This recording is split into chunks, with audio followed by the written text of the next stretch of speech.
Hello and welcome to episode 20 of the Fridays on Excellence show, where we dig into 6 areas of life and see what we can find to become more excellent. My name is Scott Kokenauer and I'm your host, and I'm so glad that you've taken time out to tune in.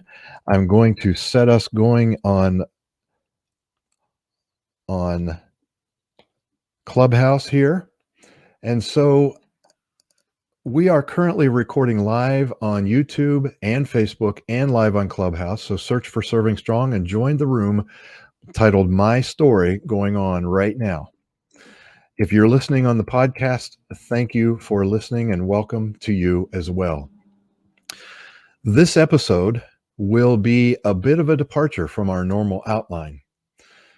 If you've been following the show, you know the standing agenda includes 3 coaching questions, 2 pillars of excellence, 1 takeaway, 0 cost. 3, 2, 1, 0. Today, however, we are going to go through the journey that I have traveled, which led to the beginning of what I now do for a living and how it makes a difference in the souls that make up my market. I'm going to begin with the June 2015 spark. Without going into detail about what led to the spark, I will tell you that it was quite a disruption in my life and marriage. I was a 50-year-old without a career. I had served in one company for over half my life at that time. That company ran out of cash and we closed it down after a 44-year run. The closing of the business was intense, to say the least. Think about it. I was the CEO. I was the youngest of 4 brothers, and we also had a younger sister. It was our family's business that Dad had started in 1970. We built churches. From my best calculation, we completed nearly 500 million square feet of space for worship and ministry. We worked with over 740 projects over 44 years. So yeah, it was a disruptive spark. It was an intense season of my life, and in the life of my precious wife, who landed a job in a very different industry with an incredibly steep learning curve. This spark ushered us into bankruptcy. Not 1 bankruptcy, but 3. You see, we believed in what we were doing. We were building churches. We had over $20 million of work in design backlogged to go into construction. But we were running out of cash, and we were up to our limit in our line of credit. Everything hung on one project that, if it started in June of 2015, would have bridged us until we could start construction on the backlog. A devastating event caused in the church that we were hoping to start caused such a delay in the project that the handwriting on the wall became extremely clear.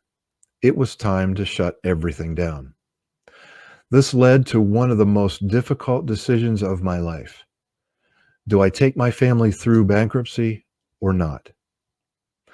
We ultimately decided that it was the best thing that we could do at the time. So we struggled through the humiliating process laid out for persons who declare bankruptcy in this country. Like we didn't know what we were doing financially. And maybe we didn't. I don't know. Nevertheless, we presided over our personal bankruptcy, the business bankruptcy, as well as another business our family had at the time.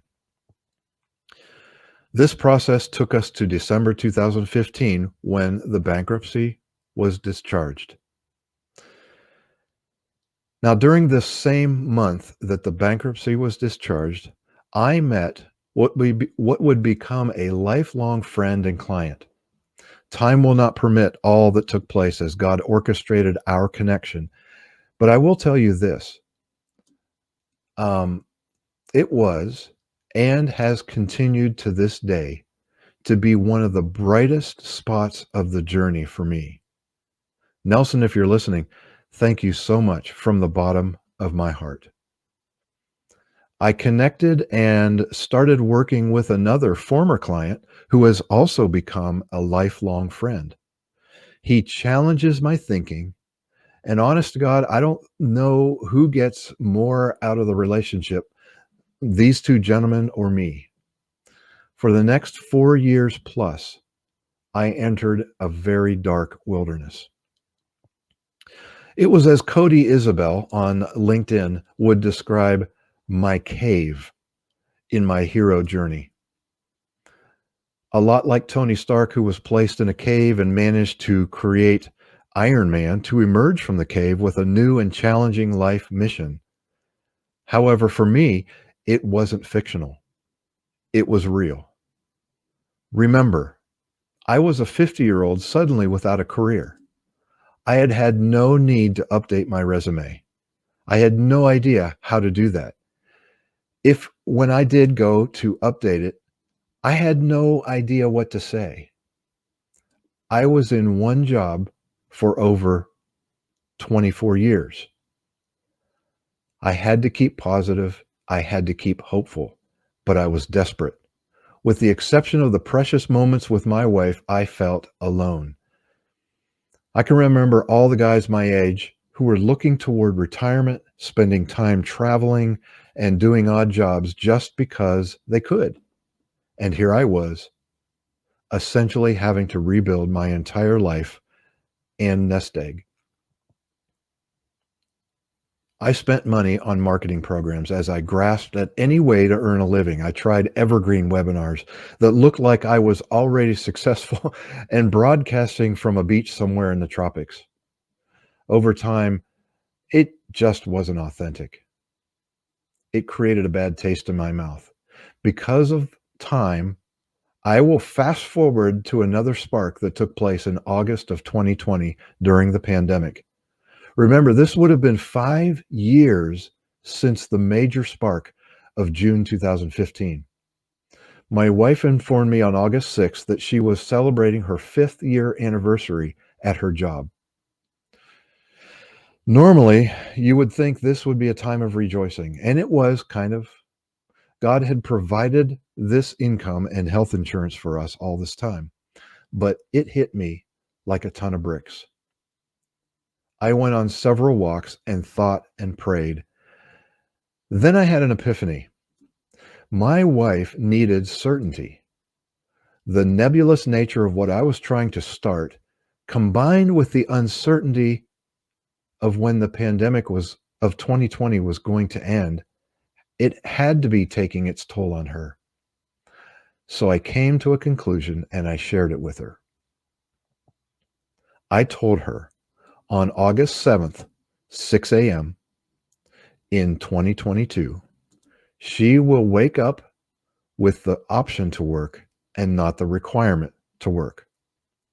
This would be the morning after her 7th anniversary, and this began what is now a 2-year business plan made of 8 90-day sprints, which I am at the end of sprint number 2 as I record this.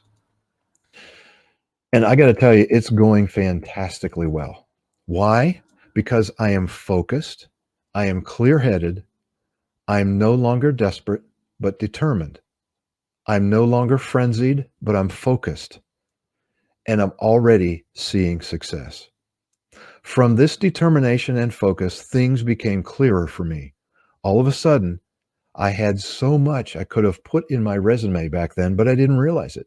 The experiences of 24 years as a COO of a multi-million-dollar national family business, the experience of being a cautionary tale for other businesses, and the importance of cash flow. The 2.5 years of serving a team as a CEO in a major reinvention effort has all given me insight into the weight that a business owner carries on their shoulders. While I'm not at the levels that define my life at August 2022, I am making real and definite progress. I have a purpose. I have a job to do. And I trust that this story as imperfect as it has been conveyed to you here, is a source of inspiration and hope for you. If you're currently in your own cave, brought on by your own spark that has disrupted your life, I hope that you take heart. It's not the end. There is always hope. There is always a future. You have hope. You have a future, just like I do, and just like I always did. Thank you so much for listening to me on this unusual episode of Fridays on Excellence.